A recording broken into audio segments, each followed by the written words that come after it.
The bolt cutter slipped again in Nathan's sweating hands, metal teeth barely scratching the rusted chain. 3 hours past midnight in that thick August heat that makes Georgia feel like breathing through a wet blanket. And the chain around Luna's leg looked no different than when he'd started. Blizzard. His German Shepherd mix found him at a rest stop 5 years back, pressed against the elephant's other leg, keeping her calm while Nathan worked. "Almost there, girl," Nathan said, though he knew it wasn't true. His back screamed from hunching over, knees grinding bone on bone from kneeling in dried elephant droppings. Tomorrow the bank would send their crew to clear the property, and they wouldn't give a hoot about some elephant chained behind a collapsed circus tent. They'd call the sheriff, and the sheriff would call for rifles. Luna shifted above him, all 5,000 pounds of her swaying gentle-like. Her trunk touched his shoulder soft as Margaret used to wake him from bad dreams. That thought made his hands shake worse. 3 years come Tuesday since the cancer took his wife, and here he was at 72, stealing an elephant like some fool in a picture show. The chain finally gave with a sound like a breaking wishbone. Luna didn't move. 15 feet to freedom, to the truck he'd reinforced with plywood from the old barn. And she stood there frozen like Lot's wife. Nathan recognized that paralysis same way he'd stood in the hospital hallway after Doc Meyer said stage 4, same way he'd stood at Margaret's closet 6 months later, unable to box up dresses that still smelled like her lavender talcum powder. "Come on now." "Luna." He pulled the chain away, metal clanking in the dirt. "We don't have time for this foolishness." Blizzard understood quicker than Nathan did. That dog moved between elephant and man, back and forth, weaving a bridge with his old body, teaching Luna she could walk again, 9 years old, hip giving him trouble. And Blizzard was solving problems Nathan's human brain couldn't figure. Headlights swept across the fairground entrance like searchlights, Nathan's chest seized up tight. Wrong time for security, wrong angle for kids parking. The lights stopped, engine died with a rattle. Car door opened with a squeal that carried in the humid night air like a dinner bell. "Stay," Nathan whispered to both animals, though neither one had military training. He grabbed his rifle from the truck unloaded since Margaret died, but whoever was coming wouldn't know that. Footsteps crunched through dead grass, not trying to be quiet, not running neither, walking steady like someone who belonged or thought they did. Nathan raised the rifle, finger off the trigger, barrel pointed down but ready. A man emerged from the shadows 60-something, cheap suit hanging off sharp bones like laundry on a line, hospital bracelet catching moonlight. "Don't shoot," the man said, raising hands that trembled worse than Nathan's. "I'm Frank Morrison. That's my elephant you're liberating." Nathan kept the rifle raised. "She's dying." "I know." Frank's voice broke like a teenage boy's. "Why do you think I've been sleeping in my car 50 yards yonder for 3 weeks, watching you feed her?" He pulled papers from his pocket, official looking, with stamps and seals. "These are signed and backdated. Makes you the legal owner since last month, before you started coming here. Why would you?" "Because I'm dying too." Frank stepped into the moonlight, and Nathan saw the yellow in his eyes like old newspaper. The careful way he moved, like his bones might snap. 3 months. Maybe 4 if I'm lucky. Can't afford to put her down proper $3,000 I don't have. Can't find a sanctuary. Every place wants $40,000 up front, or they're full up, or they don't take elephants with her kind of medical needs. Luna made a sound soft and low like wind through pine trees. Not alarm. Recognition. She knew Frank's voice like a child knows their mother's. "She was my daddy's elephant," Frank continued, moving closer with the careful steps of a man walking on ice. "Bought her in 1981 from a zoo that was closing down. 43 years she's been with our family. Carried my kids on her back, learned 17 commands, never hurt a soul, not once in all those years." Nathan lowered the rifle. "You left her here to die." "I left her to live?" Frank's legs gave out like someone cut his strings. He sat hard in the dirt. Started crying not gentle tears, but the ugly kind that comes when pride don't matter anymore. "Every night I came back. Brought what food I could find, day-old produce from behind the grocery, water from the creek in milk jugs. But it wasn't enough. Then you showed up with real hay, medicine, those bolt cutters. Blizzard abandoned his post, walked to Frank, laid his gray muzzle on the man's knee, gentle as a blessing. My daddy would have shot me for what I did to her, Frank said, but he would have shot me worse for putting her down when she could still see sunrise. Nathan looked at Luna, at the infected wounds around her legs, ribs showing through paper-thin skin. Looked at Frank, probably 70 pounds underweight, dying by degrees. Looked at Blizzard, who'd already chosen his side. "Get up," Nathan said. "Help me load her." "You don't understand. Keeping an elephant costs—" "I said get up." Together, they coaxed Luna toward the truck. She trusted Frank's voice, Nathan's patience, Blizzard's insistent herding, inch by inch, foot by foot. The ramp creaked under her weight like an old porch swing. Nathan's truck springs compressed until metal nearly kissed ground. "Where will you take her?" Frank asked. "Home. Got 30 acres. Good fence. Barn that'll do for now." "The authorities?" "Let them come." Nathan secured the tailgate, hands steady now with purpose. "Got a Purple Heart and Silver Star that might make folks think twice before crucifying an old fool trying to do right?" Frank pulled out a notebook, pages water-stained and torn like love letters read too many times. "Everything's in here. What she eats, what scares her, how she likes to sleep. Her favorite song is—" He stopped, color rising in his cheeks. What song? "Amazing Grace." Mama sang it to her when Luna was young, calms her during storms. Nathan almost smiled. Of all the songs in creation. "There's one more thing." Frank reached in his pocket, pulled out a business card worn soft at the edges. "Henry Blackwood, your neighbor to the south. He's been sniffing around, asking about the Circus property. Offered cash, below market. When I said no, things started happening. Health department showed up, zoning complaints, insurance canceled quick as you please." Nathan knew Henry, retired sheriff who still wore his badge on a chain, still acted like the law was his to interpret. "He wants my land, too." "Then you know what you're up against." They stood in the darkness, two old men and a dying elephant and a loyal dog. Frank handed over the notebook like he was passing a baby to new parents. "I'll come by," Frank said. "If you'll have me, just to see her. Come tomorrow. Bring whatever vet records you have. You sure about this? It'll ruin you. Money-wise, maybe legal-wise, too." Nathan thought about his empty house, empty bed, empty days stretching until his own end. Thought about Blizzard getting older, slower, hanging on because Nathan needed him to. "Some ruins are worth making," he said. He drove away at 2 miles per hour, Luna swaying in the back, Blizzard riding shotgun with his nose pressed to the back window watching their cargo. In the rearview mirror, Nathan saw Frank still standing there, notebook pressed to his chest, yellow eyes reflecting taillights until the darkness swallowed him whole. Before we continue, please leave a like and subscribe. Let me know which city you're watching from. Now, let's get back to the story. Nathan's knees popped like kindling when he stood from the porch steps. 4 hours since he'd unloaded Luna, and his lower back had locked into a permanent curve like a question mark. The elephant hadn't moved from her spot in the pasture, trunk hanging limp as wash on a windless day, eyes half closed. Blizzard lifted his head from the porch boards where he'd collapsed, tongue still hanging out, panting shallow. Nathan touched the dog's ribs, heart racing like a bird trapped in a box. 9 years old, too old for all-night rescue operations. But try telling that to a German shepherd who thought he was still young. The kitchen clock above the stove read 7:47. Emily would call at 8 sharp, like every Sunday for 3 years running since Margaret's funeral. Nathan filled Blizzard's water bowl, hands unsteady enough to spill half on the linoleum.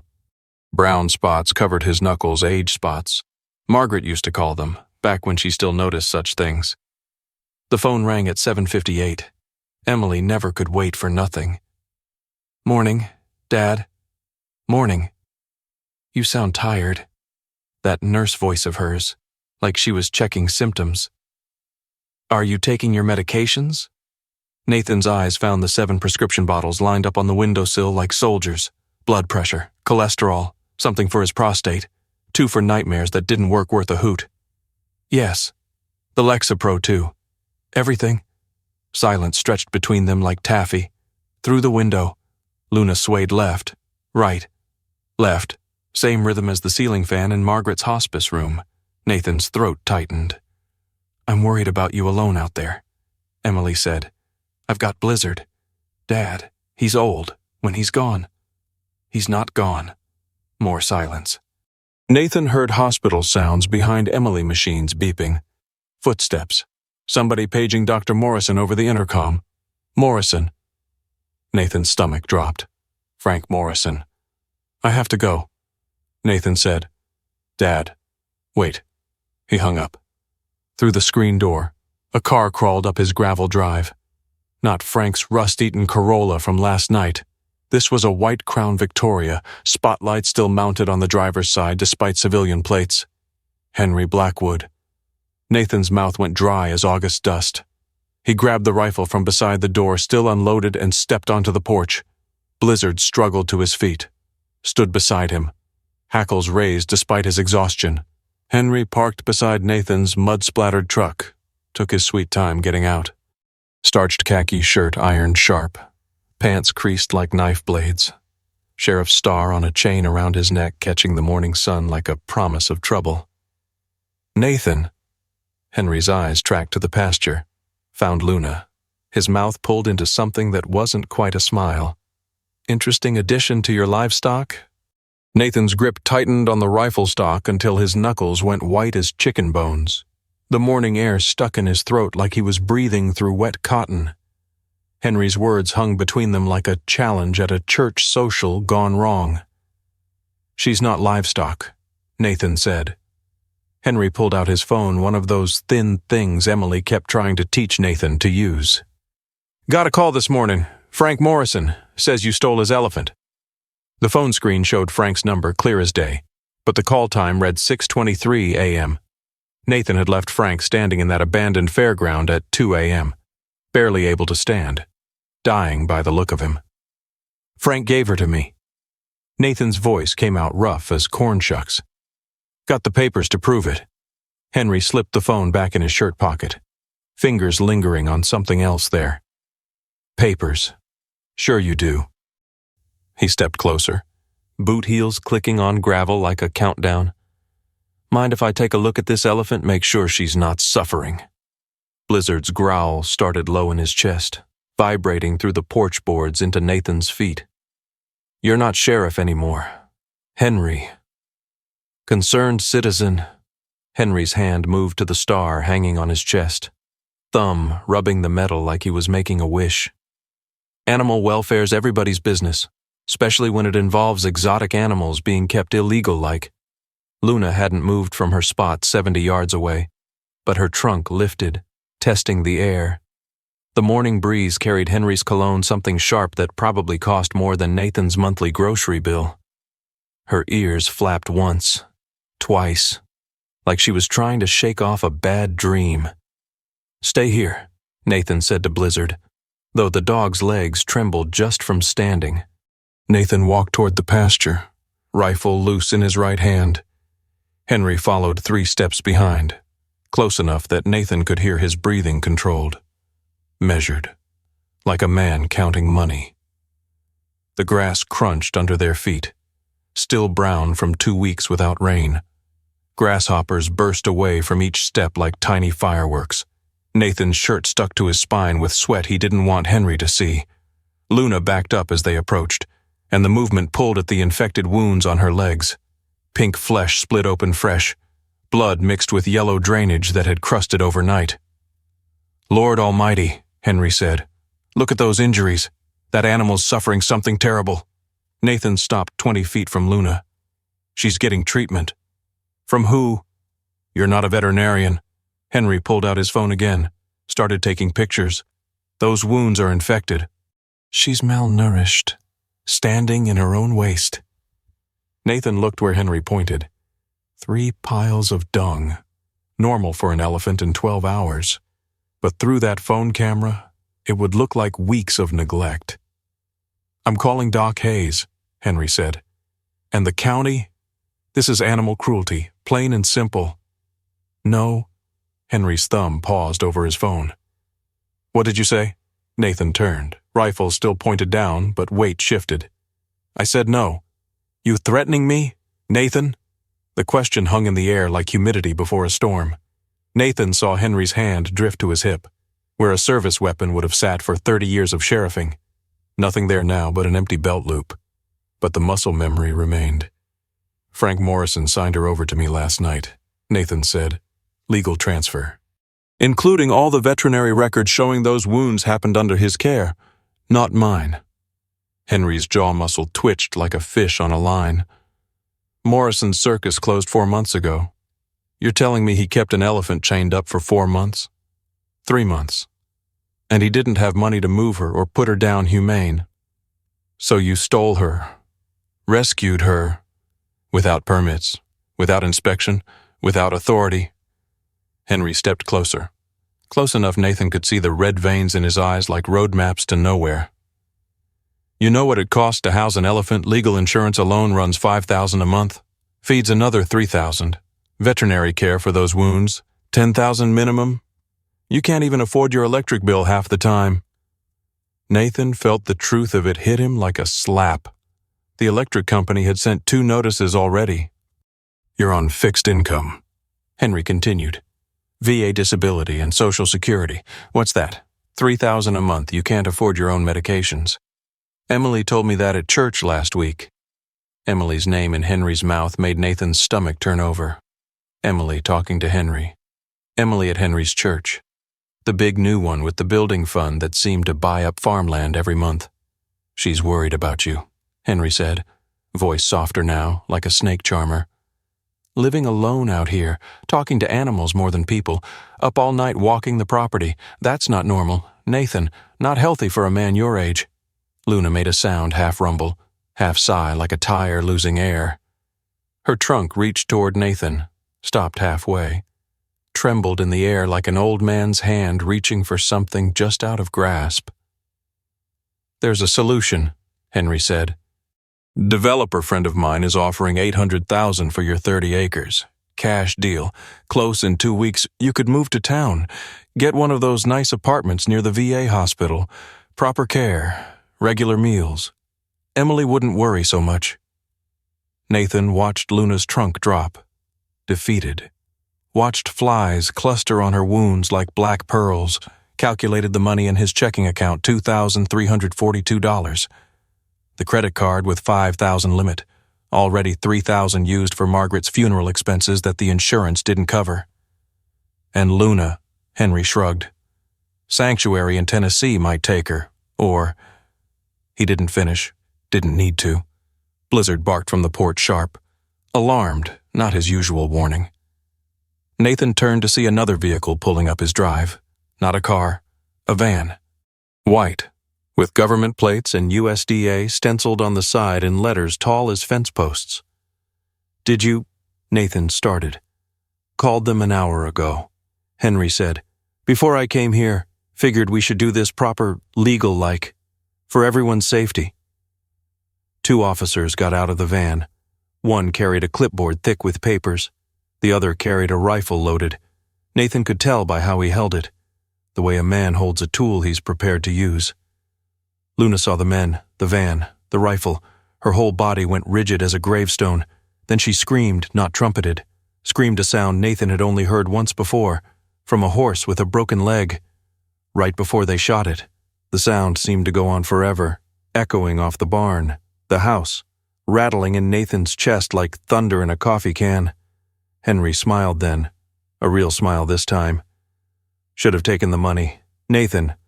The USDA officer with the clipboard walked like a man approaching a cottonmouth heel touching first. Weight held back, ready to retreat. His partner kept the rifle at low ready, finger indexed along the trigger guard. Both men stayed behind their van's open doors like shields.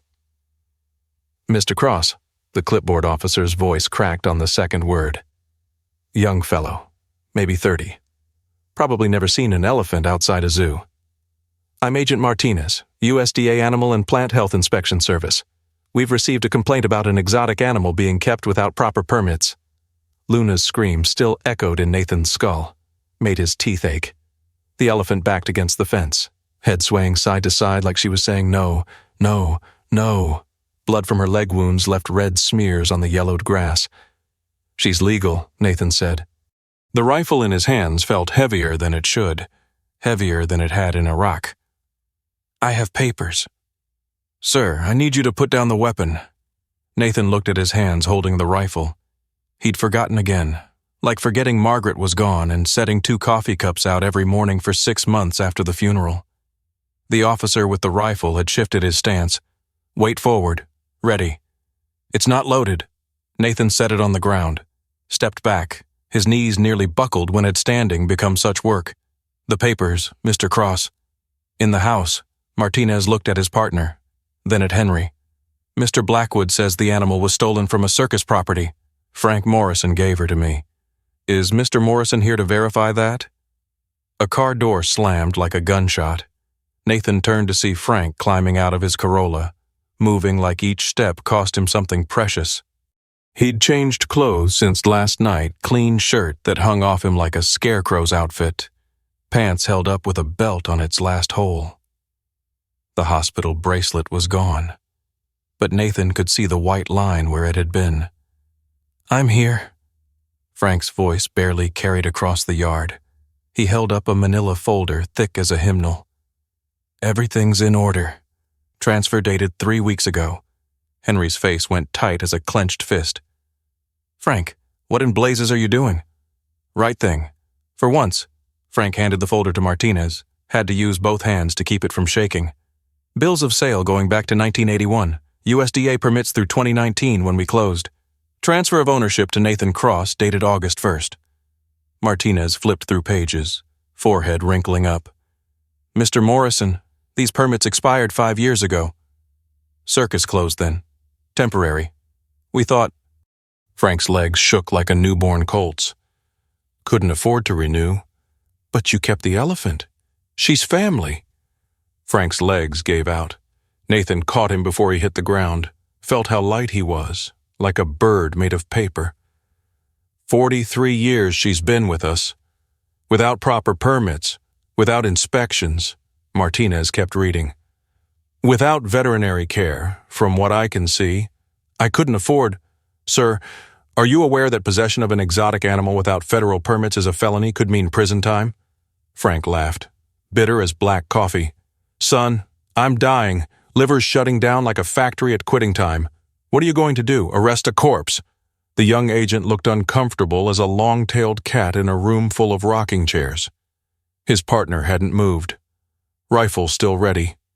Henry stepped forward, boots crunching gravel. Agent Martinez, the question is whether Mr. Cross has legal possession now. The answer is no. No permits, no facility inspection, no insurance bond. That transfer paper don't mean nothing without the rest. That's not entirely accurate. Everyone turned to see a Honda Civic pulling up, dust cloud following like a ghost. A woman got out young, maybe late 20s, camera hanging around her neck like a millstone. Nathan recognized her from the picture in Frank's wallet. Amy Sullivan, Frank's niece. Ma'am, this is a federal investigation. I'm a reporter with the Macon Telegraph. Amy held up her press badge. And I've been documenting this situation for 3 weeks. Amy, go home, Frank said. But there was no force in it. She ignored him, pulled out her phone, another one of those thin things that seem to do everything but make coffee. I have recordings of Mr. Blackwood discussing his plans to force Mr. Cross to sell his property. Would you like to hear them? Henry's neck flushed red from collar to ears.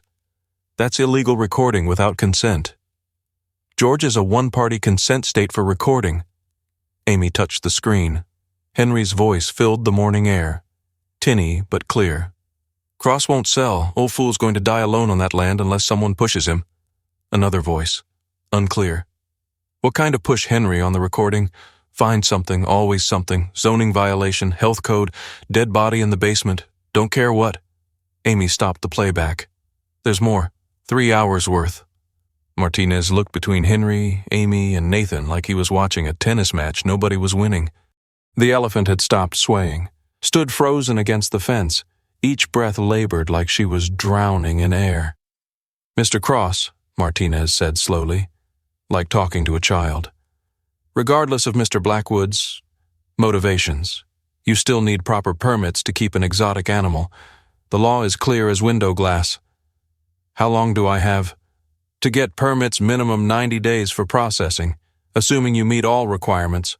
Facility inspection alone costs $1,200, non-refundable, insurance bond of $50,000, veterinary evaluation by a certified exotic animal specialist." "He doesn't have $50, Henry interrupted. "Look at this place. Fence is failing. Barn's older than Moses. He can barely take care of himself, much less an elephant." Nathan felt heat rise in his chest, not anger, something older. Same feeling from Fallujah when Command said to abandon the interpreters who'd risked everything to help them. "I'll get the money." "How?" Henry laughed, sharp as broken glass. "Sell Margaret's jewelry already did that, didn't you, month after she died?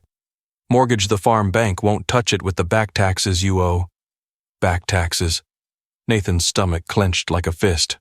$3,000 on a payment plan Margaret had set up before she died. He'd missed 4 payments, maybe 5. Hard to keep track when every day felt like walking through molasses. "I know about the foreclosure notice," Henry continued. 60 days to pay or the county takes the farm, unless you sell to my developer friend. $800,000 covers the taxes and leaves you enough to live comfortable the rest of your days. Frank made a sound like air leaving a punctured tire. "You set this up." "The whole thing. You've been planning this." "I didn't abandon an elephant for 3 months," Henry shot back. "I didn't steal it in the middle of the night. I'm trying to find a legal solution that works for everybody." Agent Martinez raised a hand like a schoolboy asking permission. "Enough. Mr. Cross, I'm giving you 72 hours to provide proof of application for proper permits and facility inspection. If you can't, the animal will be confiscated." "And then what?" Nathan asked. "Where does she go?" Martinez glanced at his partner, then at Luna. "That would be determined by our veterinary team." Nathan knew what that meant. Euthanasia. Clean, legal, final. No sanctuary would take an elephant with infected wounds and no funding. The government wouldn't pay for long-term care. Luna would disappear into some federal facility and never come out. 72 hours, Martinez repeated. He pulled out a card. "Call this number to schedule the inspection. Fee is $1,200, certified check or money order only. $1,200 Nathan didn't have, plus application fees, plus insurance bond, plus whatever Henry had planned next." Frank collapsed. No warning, no gradual sinking, just dropped like God cut his strings. His head hit gravel with a wet crack that made everyone flinch. Amy screamed, ran to him. Nathan moved without thinking. Muscle memory from 50 years ago, check airway, breathing, circulation, the same moves he'd made on 19-year-old boys in desert sand. Frank's pulse fluttered under Nathan's fingers like a moth trying to escape. His breathing came in short gasps, pink foam at the corners of his mouth like strawberry milk. "Call 911 inches, Nathan ordered, but Martinez was already on his phone." Frank's eyes found Nathan's. Yellow as old newspaper, pupils wide as dimes. His mouth moved, no sound at first, then a whisper Nathan had to lean close to hear. "Henry," Frank breathed. "Henry. Killed." The words died as Frank's breathing stopped, not slowed, not faded, stopped like turning off a faucet. Nathan started compressions, 1, 2, 3, 4. Frank's ribs felt like bird bones under his palms. 28, 29, 30.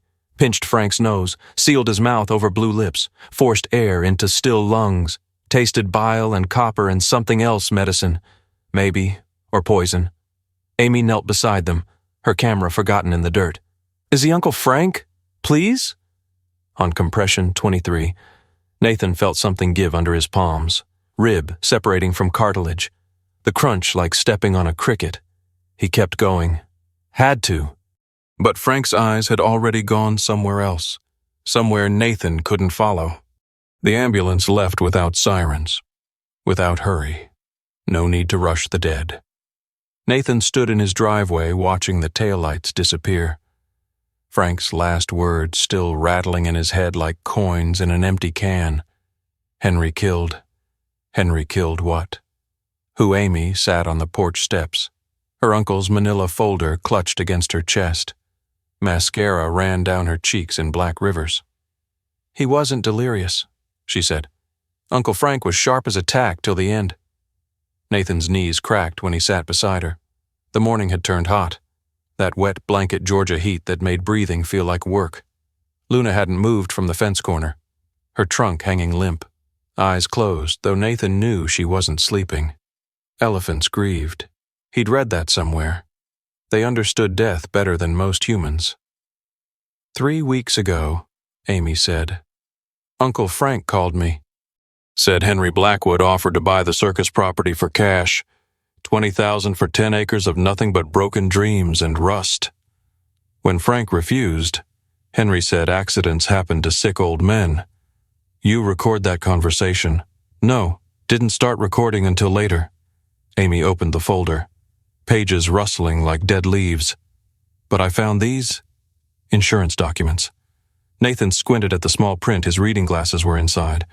Had been inside for months because admitting he needed them felt like surrender. Policy on Morrison Family Circus. Beneficiary listed as Moonlight Holdings, LLC. That's Henry's company, Amy said. I checked at the courthouse. He's been paying the premiums for 2 years. Nathan's throat went dry as August dirt. Frank didn't know. Signatures forged. I compared it to other papers. And look here. She pointed to a clause marked with yellow highlighter. If Luna died due to negligent care, the payout doubles. $500,000. Blizzard limped down the porch steps, collapsed between them. His breathing sounded wet, like water in a drain pipe. Nathan ran his hand along the dog's ribs, felt the heart racing too fast, working too hard. The feed store bill came to mind.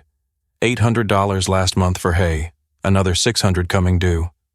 Veterinary antibiotics for Luna's wounds, $300 a week if he could find them. His checking account held $2,342. The credit card was nearly maxed. Margaret's life insurance had gone to medical bills, funeral costs, keeping the lights on those first months when getting out of bed felt like climbing Everest. We need to get her somewhere safe, Amy said. Tonight, before Henry tries something worse. Where you heard Martinez, no sanctuary will take her without payment up front. I know someone. Wildlife Rescue near Chattanooga. They might doesn't pay for transport. Nathan stood, back protesting.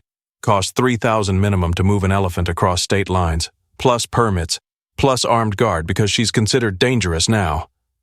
His kitchen phone rang. That old rotary phone Margaret had insisted on keeping. Said push buttons were for people in too much of a hurry. Nathan let it ring 6 times before answering. Dad, Emily's voice, tight as new barbed wire. Mrs. Patterson called from church, said there's an elephant in your pasture, said there were government vehicles at the house. News travels. Is it true you have an actual elephant? Nathan watched Luna through the window. She hadn't eaten since yesterday, hadn't touched the water trough. Yes. Dad, this is insane. You can't afford groceries half the time, and you're keeping an elephant. She was dying. So are you. Emily's voice cracked like thin ice.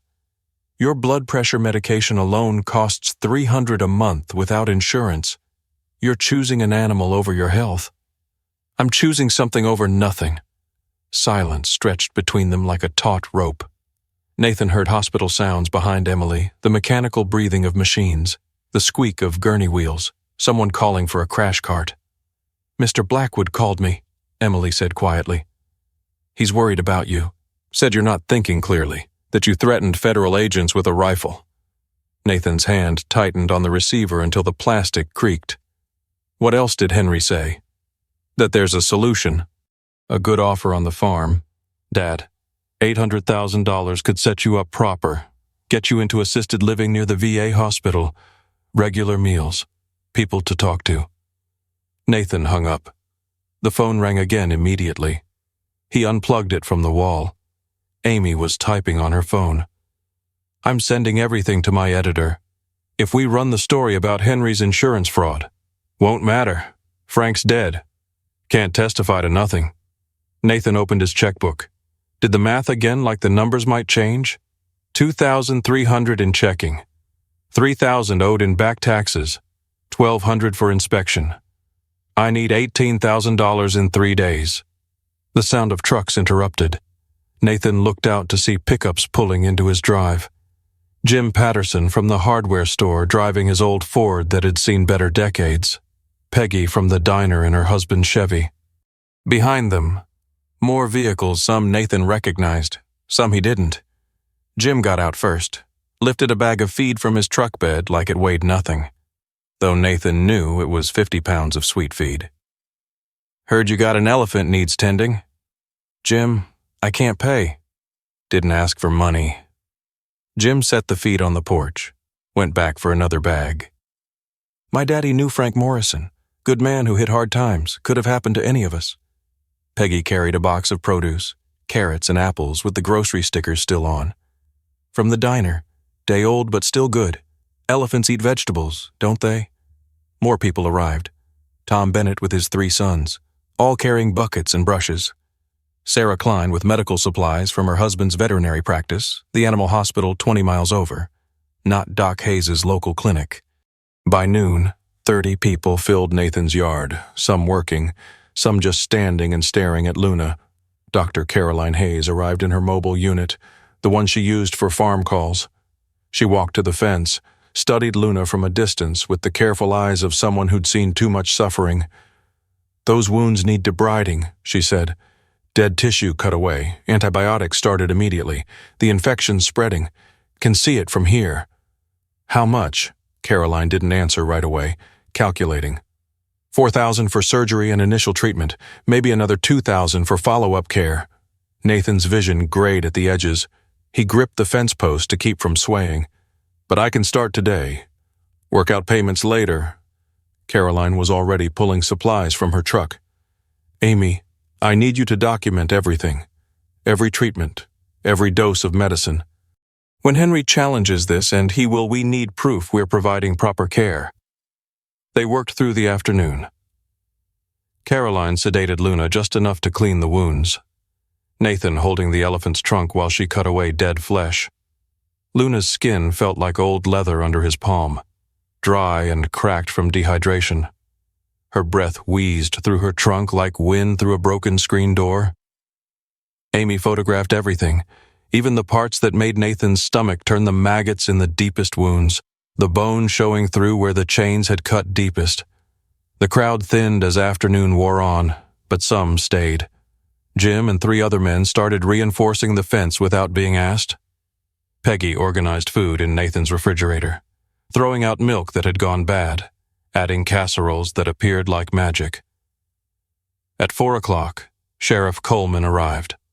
Not Henry, the actual sheriff, a man Nathan's age with tired eyes and 3 weeks till retirement. "Nathan, need to ask you about Frank Morrison's death." "Ask." "Henry says Frank was trespassing. Says you threatened him with a rifle. Frank gave me Luna. Legal transfer. Amy has recordings of Henry threatening both of us." Coleman sighed like a man carrying too much weight. "I know Henry's got his fingers in things, known it for years. But knowing and proving are 2 different animals, if you'll pardon the expression. Like knowing and doing something about it?" Coleman's jaw tightened. "I'm 3 weeks from retirement. Nathan, my replacement's already picked Henry's cousin from Atlanta. You want to know what happens if I rock the boat now? My pension disappears. 30 years of service, gone. My wife's cancer treatments don't get covered." "That what you want to hear?" The sheriff left without taking a formal statement. By evening, Luna had eaten half a bale of hay and drunk 40 gallons of water. The antibiotics made her drowsy. She stood swaying slightly, trunk touching the ground for balance. Nathan sat on an overturned bucket, watching her. Blizzard lay beside him, head on Nathan's boot, breathing still labored. The dog hadn't eaten all day, refused even the hamburger Peggy brought special from the diner. Amy came out of the house with her laptop, one of those thin computers Emily kept saying Nathan should get. The story's going live at 6. My editor wants to run it front page tomorrow. Won't change the law. No, but it might change public opinion. She showed him the screen. Words and pictures Nathan couldn't read without his glasses. Already got 300 shares on the computer, whatever that means. Nathan's phone rang the kitchen phone he'd plugged back in. Unknown number. Probably another reporter. He'd had 6 calls already. Mr. Cross, this is David Wheeler from Channel 11 News. We'd like to interview you about... Nathan hung up. The phone rang again immediately. Different voice. Same question. By 9 o'clock, he'd stopped answering altogether. Headlights swept across the pasture. Nathan expected more reporters, but it was Henry's Crown Victoria. Henry got out slow, deliberate, walked to the fence where Nathan stood. You've made this complicated, Henry said. Could have been simple. Clean sale. Everybody wins. Except Luna. It's an animal. Nathan, property. Like a cow or a horse. So were people once, if you recall your history. Henry's face darkened in the porch light. You comparing me to? I'm saying legal and right haven't always been the same thing. Henry pulled out his phone, showed Nathan a video, shaky footage of Luna swaying the self-soothing movement that looked aggressive to folks who didn't know better. Blizzard barking at strangers. Nathan holding the rifle that morning. This goes on the news tomorrow unless you reconsider, Henry said. Violent veteran threatens federal agents. Dangerous elephant just 1 fence away from school bus route. School's 3 miles away. Details don't matter in headlines. Henry pocketed the phone. You've got tonight to decide. Sell to me. Luna goes to a proper sanctuary. You retire comfortable. Or fight me and lose everything the farm. The elephant. Maybe your freedom if federal charges stick. After Henry left, Nathan found 17 citations taped to his door. Zoning violations, noise complaints, improper waste disposal, building code infractions, each with fines ranging from $200 to $1,000. Amy photographed each one. He's escalating. These fines total. She calculated on her phone. $8,300. Due in 30 days or liens get filed. Nathan's hands shook as he read. $8,000 on top of $3,000 back taxes, $1,200 for inspection, $50,000 for insurance bond, $4,000 for Caroline's work, numbers that might as well be millions. A sound from the pasture made them both turn. Luna had moved for the first time in hours, walked to where Blizzard lay in the grass.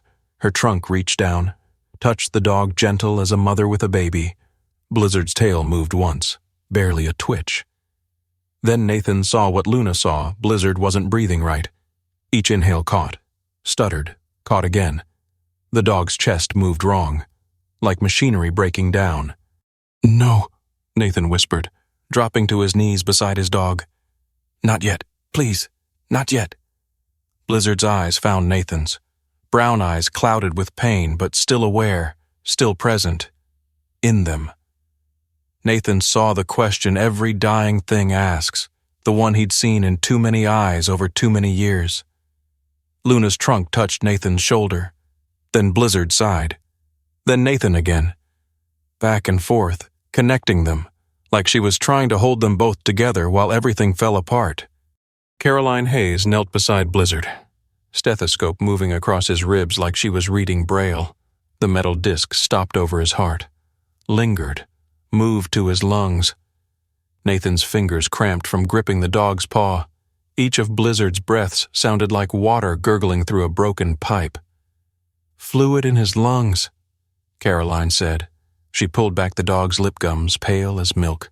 Heart's working too hard. The exertion today, his age. Fix him. Caroline's hand rested on Blizzard's ribs. I can drain the fluid, give him Lasix, but Nathan, do it. The needle went between ribs. Pink-tinged fluid filled the syringe, more than there should be. Blizzard didn't even flinch. His eyes stayed locked on Nathan's face, pupils wide but still focused, still trusting. Amy stood back with her phone. Should I call someone? No. Nathan stroked Blizzard's ear, felt the fever heat under the fur. He stays here. Caroline injected medication into the loose skin of Blizzard's neck. This might buy time. Hours. Maybe a day. He needs an animal hospital. Machines. Nearest one's 40 miles. I know. Luna hadn't moved from where she stood over them, her shadow blocking the porch light. Her trunk hung inches from Blizzard's back, not touching but present, like a hand hovering over a casket. Nathan's phone rang inside the house, then rang again, then didn't stop. Amy went to answer, came back with her face tight. That video Henry took, somebody put it on the internet, says you're dangerous, that Luna attacked federal agents. She didn't attack nobody. Doesn't matter. People are coming. Lots of people. Car engines rumbled up the drive. Not one or two Nathan could hear the difference. Multiple vehicles, the sound of trouble arriving in a convoy. He looked up to see headlights streaming toward his gate like a lit funeral procession. The lead car had words painted on the windshield. Free Luna now. Behind it, another vehicle with different words. Zoning laws protect our kids. Caroline packed her supplies fast. I need to leave. This is about to get ugly. Blizzard needs. Keep him warm, elevated, if his breathing stops. She didn't finish. Didn't need to. The first protesters reached Nathan's gate at 10 o'clock. Young people, mostly, with chains and padlocks. They fastened themselves to his fence posts, started chanting something about animal liberation. The opposition group set up across the road older folks Nathan recognized from Henry's church, holding signs about law and order. Nathan carried Blizzard inside, laid him on Margaret's side of the bed. The dog's breathing sounded worse horizontal, so Nathan propped him with pillows, Margaret's pillows that still smelled faintly of her lavender talcum powder. Through the bedroom window, he counted 60, maybe 70 people, more arriving every minute. Amy typed on her laptop at the kitchen table, trying to do something about the video. They're editing footage from 1994 when a circus elephant killed someone, making it look like Luna's dangerous. Nathan didn't respond. He sat beside Blizzard, counting the dog's breaths. 16 per minute. Should be 12. The mathematics of dying.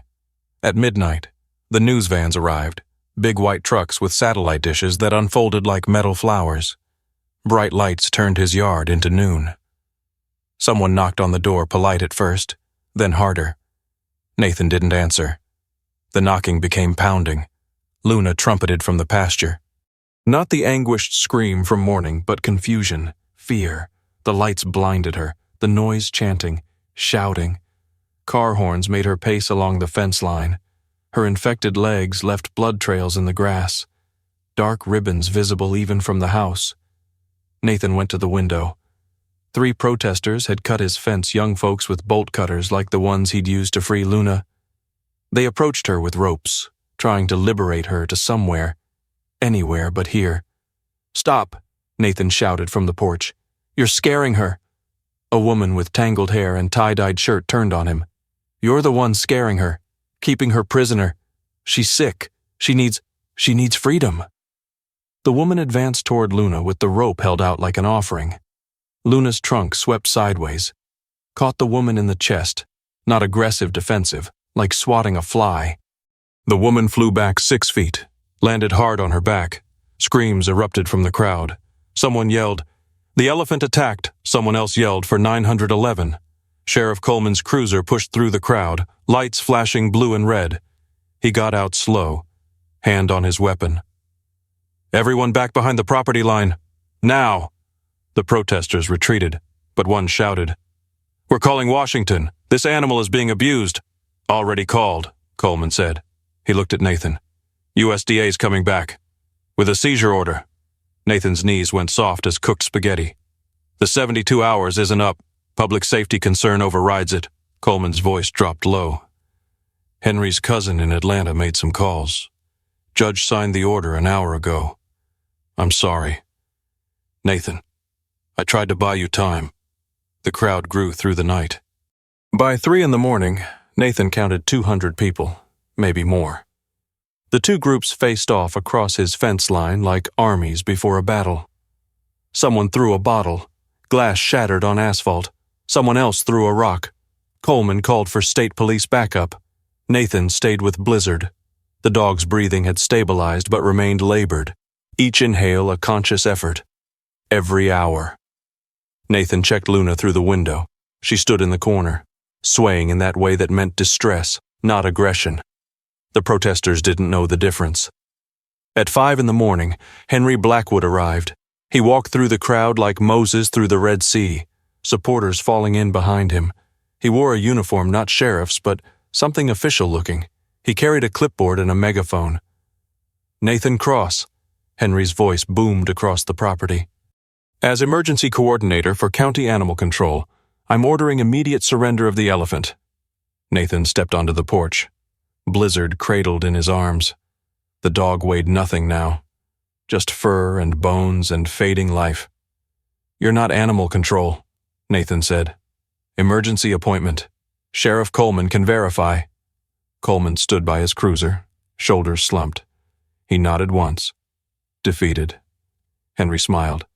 "The elephant comes with me now, or I call in the National Guard." "Where are you taking her?" "Temporary holding, until proper authorities determine placement." Nathan knew what that meant. Some warehouse Henry controlled, Luna would disappear, and in a few days there'd be a tragic accident.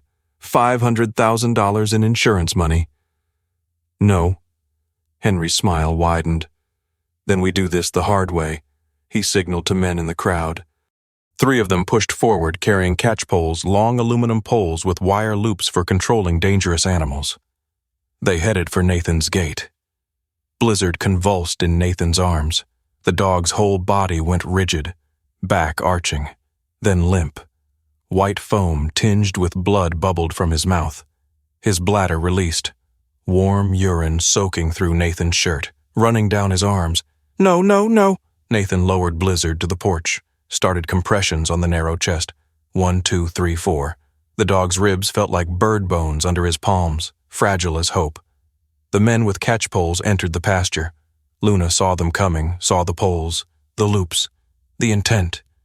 She panicked, charged the fence, not the reinforced section Jim had fixed, but the original. 40-year-old posts and rusted wire. The fence exploded outward. Posts snapped like firecrackers. Wire whipped through air with a sound like tearing cloth. Luna burst through, 5,000 pounds of terrified elephant heading straight for the crowd. Screams. Running. Bodies falling over each other to escape. Coleman drew his service weapon. "I've got a shot." "No."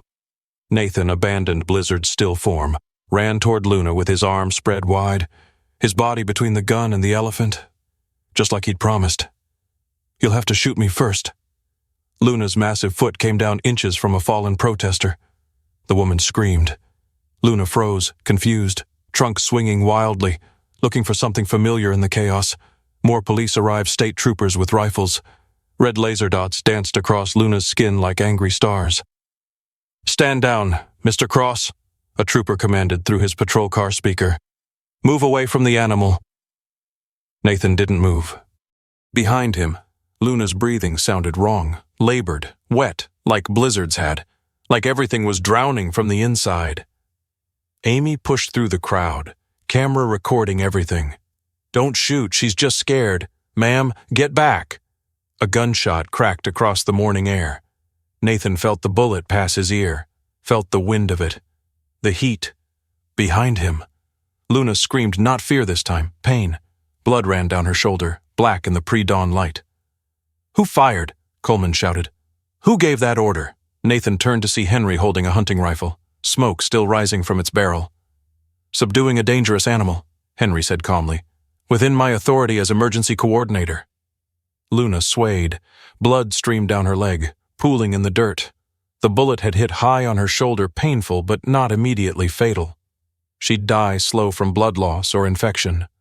Nathan walked to her, put his hand on her trunk. It was cold. Too cold. That's when he saw Blizzard had stopped moving entirely. The small body lay still on the porch, finally at peace.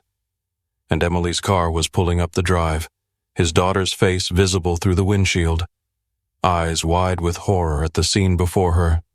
Emily's car door slammed hard enough to echo off the barn.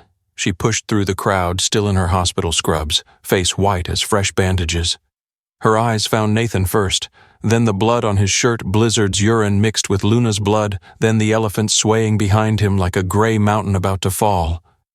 Dad, get away from it. Get away from her. Emily's jaw set the way Margaret's used to when Nathan came home drunk in the early years, before he learned better. There's a dead dog on your porch and an elephant bleeding in the yard. What am I supposed to? Luna's trunk touched Nathan's shoulder, the weight of it nearly buckling his knees. She was leaning on him, using him for balance. Blood ran down her leg in streams thin as ribbon, pooling in the dirt around her foot. She needs help, Nathan said. You need help. Emily's voice cracked like green wood in a fire. She saw Blizzard then. Really saw him. The stillness of death is different from sleep, any nurse knows that. Oh, God. Dad, is he? Yes. Emily's hand covered her mouth. She'd grown up with dogs, understood the particular silence they left behind. How long? 10 minutes. Maybe 15. Henry pushed through the crowd, rifle still in his hands. Emily, good. You can talk sense into your father. This animal is dangerous. Needs to be put down before it hurts someone. You shot her, Emily said, flat as day-old beer. Warning shot. Grazed her to stop the charge.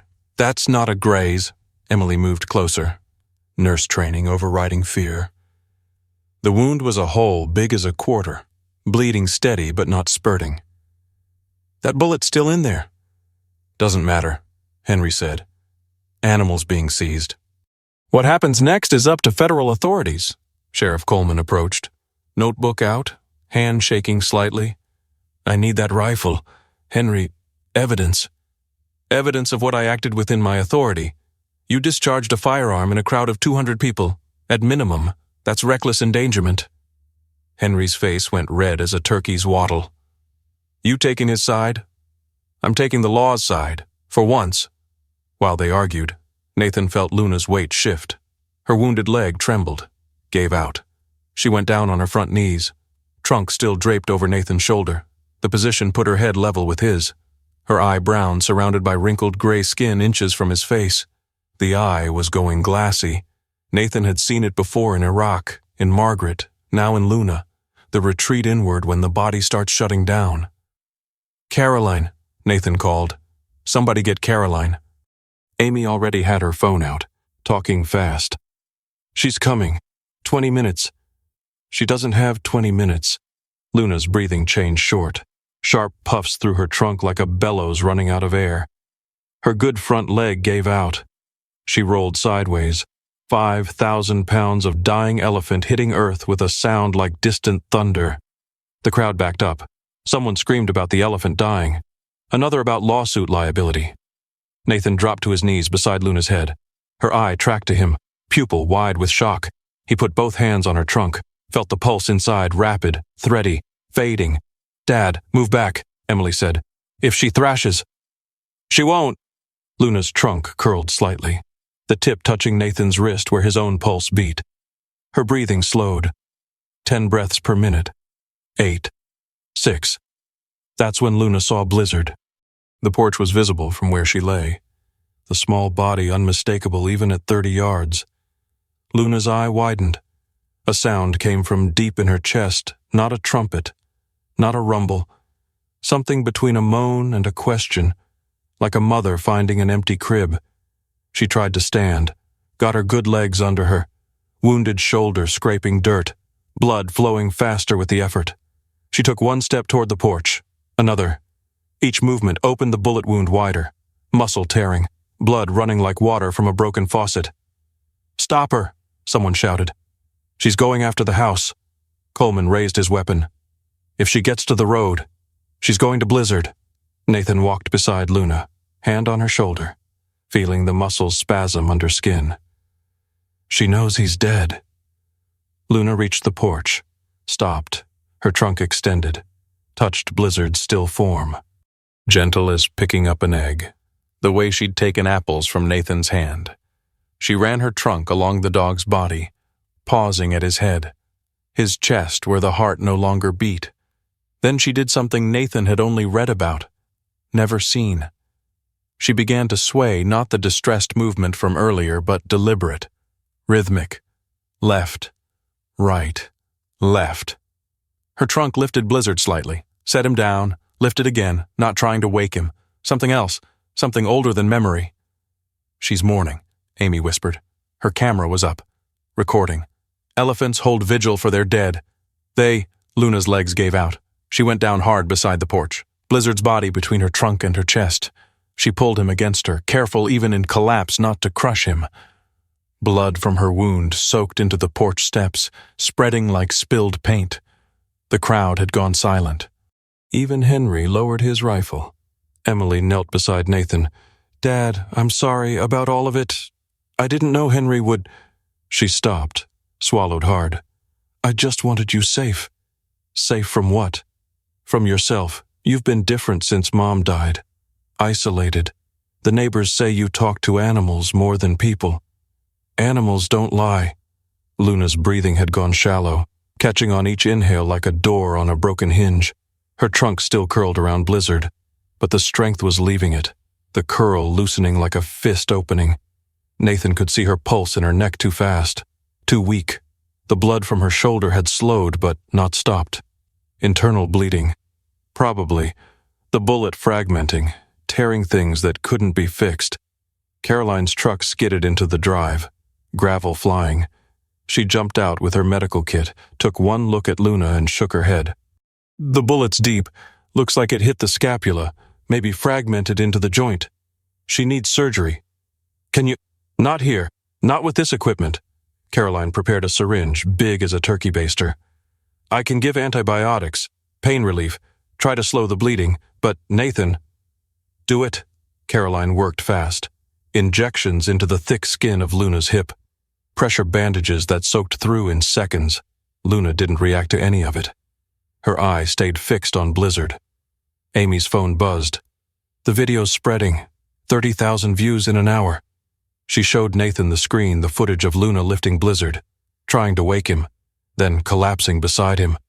Comments flooded in faster than the phone could load them. Henry saw the screen, the climbing view count. His face went pale as skim milk. "Turn that off," he ordered. "Freedom of the press," Amy said. "You're interfering with—" "With what?" Coleman interrupted. "Your emergency authority doesn't cover censorship. Henry—" More news vans arrived. Reporters pushed toward the fence. Cameras focused on Luna and Blizzard. The image-massive elephant curved protectively around tiny dog. Blood spreading beneath both transmitted live to thousands, then hundreds of thousands. Nathan's phone, somehow still in his pocket, vibrated with calls. Unknown numbers, all of them. The whole world suddenly interested in an old man's grief. Emily read over his shoulder. "Dad, this is going national." Luna's trunk twitched, tightened around Blizzard one more time. Then it went slack. Her breathing stopped for 3 seconds. 5, 10. She gasped, chest heaving like a bellows. But her eye had changed. The awareness dimming, that candle flame of consciousness flickering. Caroline checked her pulse. "She's going into shock, blood loss, trauma, stress, her system's shutting down." "How long?" "An hour, maybe less." Nathan looked at the crowd, 200 people watching an elephant die in his front yard. At Henry, rifle still in his hands, edging toward his car. At Emily, tears running down her face, leaving clean tracks through the dust. At Amy, camera catching everything. Then he saw something else. A manila envelope sticking out of Henry's jacket pocket, the same kind Frank Morrison had brought. But Frank's envelope was in the house, on the kitchen table where Amy had left it, which meant Henry had different papers. And suddenly Nathan knew exactly what they were. Nathan moved toward Henry, legs unsteady as a newborn colt's, but purposeful. The manila envelope in Henry's jacket pocket stuck out like an accusation. Henry's hand drifted to cover it, but too late. "What's in the envelope, Henry?" "Evidence, for the seizure." "Show me." Henry's jaw muscles worked like he was chewing gristle. Around them, the crowd pressed closer. Camera phones lifted like salutes. Amy's professional camera stayed trained on Henry's face. "This is official business," Henry said. "You're not official anything. Coleman stepped between them, hand extended. The envelope. Henry, now. You don't have authority. I've got a dead man who whispered your name with his last breath. I've got a shot elephant. I've got 200 witnesses. Coleman's voice dropped to gravel. Give me the envelope or I arrest you for obstruction. Henry pulled out the envelope, threw it at Coleman's feet. Papers scattered in the morning breeze like white birds trying to escape. Nathan caught one, an insurance policy. Moonlight Holdings, LLC, beneficiary in case of animal death, $500,000. Amy grabbed another paper. Purchase agreement for Morrison family circus property. Her voice rose. Dated 3 weeks ago, day before Uncle Frank supposedly abandoned Luna. That's a legal document, Henry said. With a forged signature. Amy held the paper up to the growing light. I know my uncle's handwriting. This isn't even close. Look, the F is wrong. The K curves backward. Emily picked up a third document, her face drained of color. Dad, this is a competency evaluation request. For you, filed yesterday with the court. Nathan took the paper. Physician's signature at the bottom, Dr. Marcus Webb. Emily's colleague. The one she'd been dating 6 months. The one who'd suggested Nathan needed professional help after Margaret's funeral. You were building a case, Nathan said to Henry. Making me look crazy. You are crazy. Stealing elephants. Threatening federal agents. You called them. You set up everything. Nathan's chest hurt, not his heart, but the space around it where trust used to live. Even used my own daughter. Emily's hand flew to her mouth. No, I didn't. Marcus said he was concerned. Marcus works at the hospital your daddy built, Nathan said, still looking at Henry. The one that needs a new wing. The one you promised to fund if you could buy up enough land for the medical complex. Amy's phone rang. She answered. Listened. Face changing like weather. State police are coming. FBI too. Someone leaked the insurance documents to Atlanta news stations. Henry started backing toward his car. Coleman moved to block him. You're not going anywhere. You can't hold me. No evidence of any crime. Frank Morrison died in your presence after saying you killed him. Heart attack. Natural causes. Amy held up her phone. I recorded Uncle Frank saying Henry threatened him.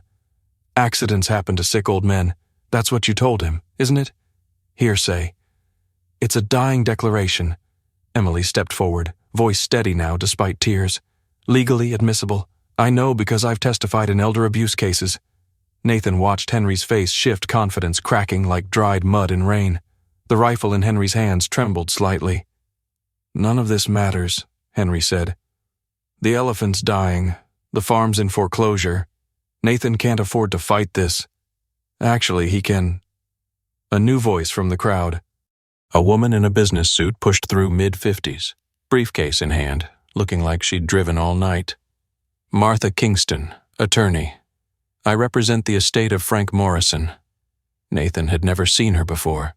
Frank came to me 3 days ago. Martha continued. Changed his will. Left everything to Mr. Cross, including a life insurance policy worth $200,000. Clean money, not connected to any fraud. That's impossible, Henry said.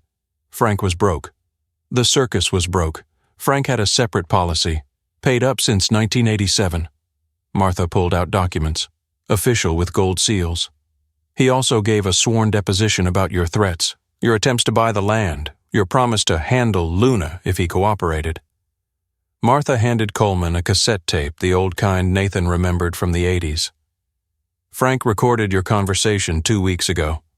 Your voice saying if he didn't sell, Luna would have an accident. The circus would burn. He'd never leave the hospital. State police cars appeared on the road, lights flashing but no sirens. 3 cars, then 5, then more. Henry saw them, raised his rifle slightly. Henry, Coleman warned, don't do something stupid. I'm not going to prison. You're not going to shoot anyone either. Henry's finger moved to the trigger. Not aimed at anyone yet, but ready. 40 years I kept order in this county. 40 years of cleaning up messes, making hard choices. Now some bleeding heart fool and a dying elephant are going to ruin me. Nathan stepped forward. You killed Frank. Prove it. The liver medication in your car. Lactulose. I saw the bottle on your dashboard this morning. Prescription label had Frank's name, but the date was wrong. Filled yesterday, but Frank's been too sick to leave his car for a week. Emily's intake of breath was sharp. Lactulose regulates ammonia levels in liver failure patients. Wrong dose causes confusion, irregular heartbeat. Cardiac arrest, Nathan finished. You poisoned him. You can't prove. Your fingerprints are on his medication bottles, Amy said. You brought them to him, didn't you? Playing the concerned neighbor, except you tampered with the doses? The state police reached the gate. Officers in tactical gear, weapons ready but not raised. They moved like they had all the time in the world. Henry swung the rifle toward Luna. The elephant's suffering. Putting her down is humane. Nathan moved between the rifle and Luna. Second time today, third time this week. His body creating a wall Henry would have to shoot through. You'll have to shoot me first. Said it before. Meant it then. Mean it now. Dad! No! Emily grabbed his arm. Please! Nathan shook her off. Walked closer to Henry, close enough to smell the fear sweat under his cologne. You want my land that bad, fine. But you don't get to kill her for your insurance money. She's dying anyway. On her terms, next to Blizzard. Not executed for profit. Henry's rifle barrel wavered between Nathan and Luna. The crowd held its breath. Cameras recorded everything. Then Luna moved.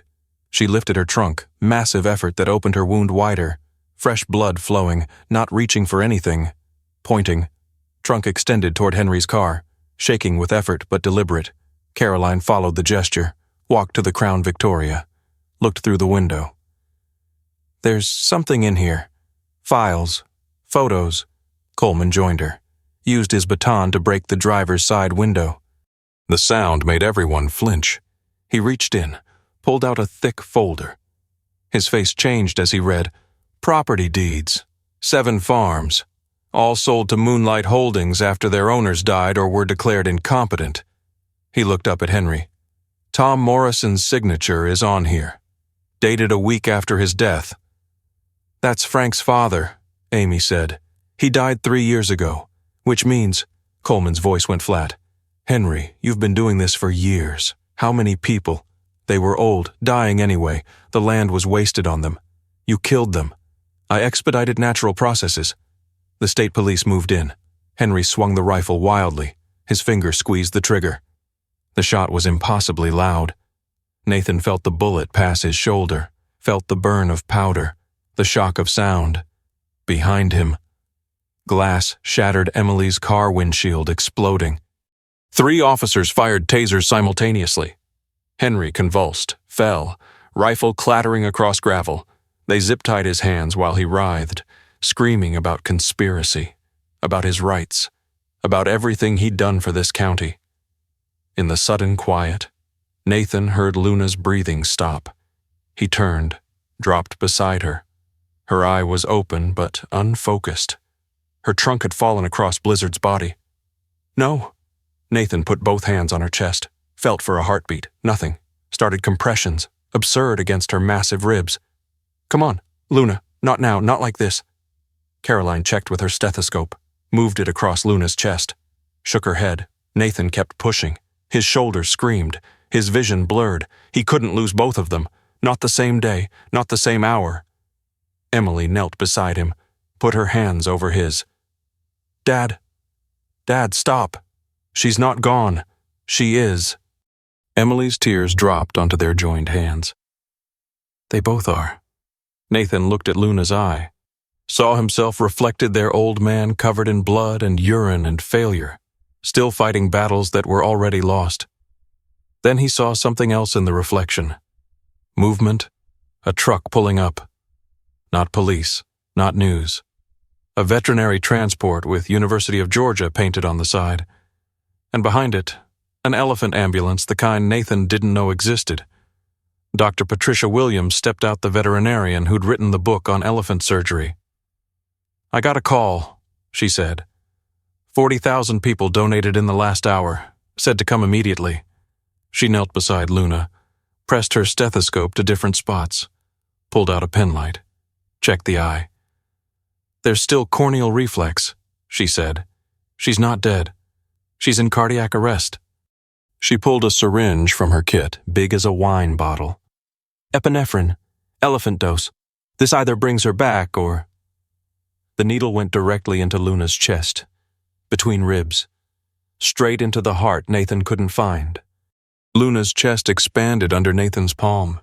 The movement pushed his hand up 2 inches, like something underground breaking surface. Her trunk twitched, curled, relaxed.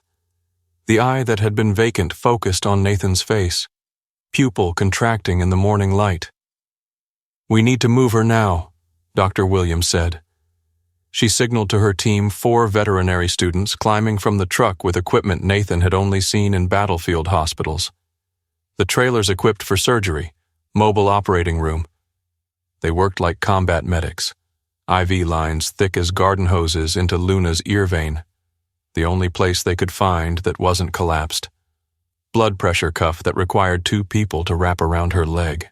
Portable ventilator connected to a mask that covered half her face. "Can she survive transport?" Caroline asked. "She'll die here for certain." Patricia prepared another syringe. "Ketamine for sedation. We need her unconscious but stable." The injection went in slow. Luna's eye drooped, closed. Her breathing steadied, machine-regulated now through the ventilator. 10 breaths per minute. Each one measured. They needed a crane. Jim Patterson knew someone. Made the call from his flip phone. 20 minutes that felt like hours. Nathan held Luna's trunk while they waited. Felt the pulse inside growing stronger with each fluid bag that emptied into her veins. Emily worked alongside the veterinary students, calling out vital signs every 30 seconds. Heart rate 120. Respiratory rate 8. Temperature 96.4. She's hypothermic. "Get warming blankets," Patricia ordered. "Core temperature drops. We lose her." The crane arrived construction equipment from the highway widening project 2 miles down. The operator, a man Nathan recognized from Thursday night poker at the VFW, worked the controls with delicate precision, straps under Luna's chest and haunches. The mechanical whine as 5,000 pounds lifted off the ground. Luna's trunk dangled. Nathan guided it, kept it from dragging as they swung her toward the specialized trailer. The reinforced floor groaned but held. They secured her with padded restraints designed for elephants. "You coming?" Patricia asked Nathan. He looked at Blizzard's body on the porch. Margaret would have said to stay, take care of what needed taking care of. But Margaret was gone, and Blizzard was gone, and Luna was still fighting. "Go, Dad," Emily touched his shoulder. "I'll take care of Blizzard. I promise." The trailer pulled away slow, Patricia's team working inside as they moved. Nathan saw surgical instruments through the window, bags of blood hanging from hooks, monitors showing numbers he didn't understand. Like riding in the back of a medical evacuation helicopter, except on Georgia back roads at 20 miles per hour. Amy drove Nathan's truck behind them, following the elephant ambulance. Neither spoke during the 90-minute drive to Athens. Nathan's hands shook in his lap, adrenaline leaving his system like air from a punctured tire. The veterinary hospital had cleared their large animal surgery suite. Luna barely fit through the reinforced doors. They transferred her to a surgical table built for horses but reinforced with steel I-beams. 6 hours minimum, Patricia told Nathan. Maybe 8. The bullet fragmented. I can see at least 4 pieces on X-ray, maybe more. Nathan sat in the waiting room. Plastic chairs designed for worried owners of sick pets. A woman across from him held a carrier with a cat inside. She stared at Nathan's blood-stained shirt. Elephant smell. The 1,000-yard stare of someone who'd gone past exhaustion into something else. Amy brought coffee from a machine. Tasted like burnt water with a hint of motor oil. Nathan drank it anyway. His phone buzzed. Text from Emily. "Blizzard's at Thompson's funeral home. They have a pet crematorium. They'll hold him until you're ready." 3 hours in, Patricia emerged briefly. Scrubs soaked with blood. Found the main fragment, lodged against the subclavian artery, millimeter from severing it. Will she make it? Still working, She disappeared back into surgery. Hour 5. Amy showed Nathan her phone. The donation fund had reached 200,000. Comments from around the world. People who'd never seen an elephant outside a zoo suddenly invested in Luna's survival. "They arrested Henry," Amy said. "Federal charges, interstate fraud, animal cruelty, forgery. They're investigating Frank's death as murder." Nathan felt nothing about it. No satisfaction, no relief. Just empty space where anger used to live. Hour 7. Patricia emerged, peeled off surgical gloves, dropped them in the biohazard bin. She's stable, removed all fragments, repaired the arterial damage, cleaned the infected wounds on her legs. She sat heavily beside Nathan. "Recovery will take months. Daily wound care, antibiotics, physical therapy just to get her standing again. Cost. Surgery alone is 40,000. Aftercare probably another 60,000 over 6 months. Nathan looked at his hands. Dirt under the nails. Blood in the creases.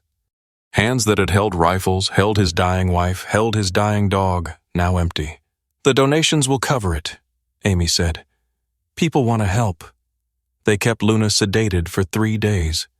Nathan slept in his truck in the hospital parking lot, refusing Emily's offers of a hotel. On day 3, they lowered the sedation. Luna's eye opened, found Nathan immediately. She tried to lift her trunk, couldn't, too weak. Too many tubes and monitors attached. Nathan put his hand on it instead. She wrapped the tip around his wrist. Gentle pressure that said she was still there, still fighting. They transported Luna back to Nathan's farm a week later. The place had transformed. Volunteers from 3 counties had reinforced all the fencing, built a medical shelter with rubber flooring, installed a heated water system. A sign at the gate. Crosshaven Elephant Sanctuary, founded in memory of Blizzard. Emily had moved into the house. Not visiting, moved in, transferred to the local hospital, taken night shift. "Someone needs to monitor Luna at night," she said. "And someone needs to make sure you eat." The first month was hardest. Luna could barely stand. Nathan and Emily took shifts, helping her up every 4 hours, supporting her weight while she found her balance. The wounds on her legs healed slowly, proud flesh filling where the chains had cut deepest. Winter came early. They built walls around Luna's shelter, installed industrial heaters that ran up the electric bill to astronomical heights. Nathan sold Margaret's car to pay for hay. Emily sold her condo in Atlanta. They never discussed it, just did what needed doing. Spring brought lawyers. The case against Henry moved forward. Nathan testified once, told the truth plain and simple. Henry got 25 years federal time, possibility of parole in 15. His cousin fled to Florida. The development company dissolved. 7 families got their land back. Frank Morrison's funeral was small. Amy arranged it, paid with part of her uncle's insurance money. Nathan spoke 3 sentences. He loved Luna.